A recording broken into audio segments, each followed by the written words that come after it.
గత వైసీపీ ప్రభుత్వ నిర్లక్ష్యంతో దారుణంగా మారిన రోడ్లను మరమ్మతులు చేసేందుకు వేగంగా చర్యలు తీసుకుంటున్నట్లు రోడ్లు భవనాల శాఖ మంత్రి బీసీ జనార్దన్ రెడ్డి తెలిపారు. గత ప్రభుత్వ వైఫల్యాల వల్లే రాష్ట్రంలో రోడ్లు గోతులతో అధ్వానంగా తయారయ్యాయన్నారు.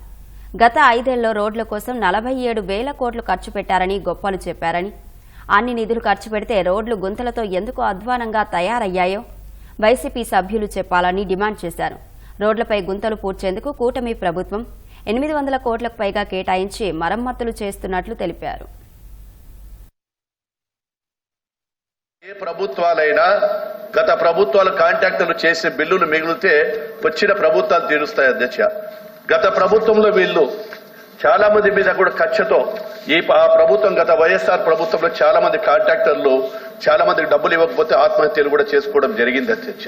45,000 కోట్లు ఖర్చు పెట్టినామంటే ఇక్కడ మన ఇన్ని గుంతలు ఎందుకు పడతాయి అధ్యక్ష? ఎందుకు రైతులు వాళ్ళు కానీ కాంట్రాక్టర్లు ఆత్మహత్య చేసుకుంటారు? ఈ రోజు గుంతలు పడి కంపెనీలు కానీ మొత్తం ఇన్ఫ్రాస్ట్రక్చర్ కూడా పోతే కొన్ని కంపెనీలు రావడానికి కానీ టూరిజం కానీ కూడా లేకుండా పోయింది అధ్యక్ష.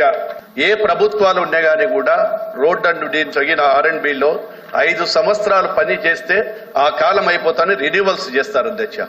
ఏ ఒక్క రోడ్డు కూడా రెన్యువల్ చేసిన పాపాన పోలేదు. కాబట్టి ఈ రోజు రోడ్లకు ఈ దుస్థితి రావడానికి కారణం గత ప్రభుత్వ వైఫల్యాలు. గతంలో ప్రభుత్వంలో వైఫల్యాల వలనే ఈ రోజు రాష్ట్రంలో అనేకమైనటువంటి సమస్యలు కూడా వస్తా ఉన్నాయి.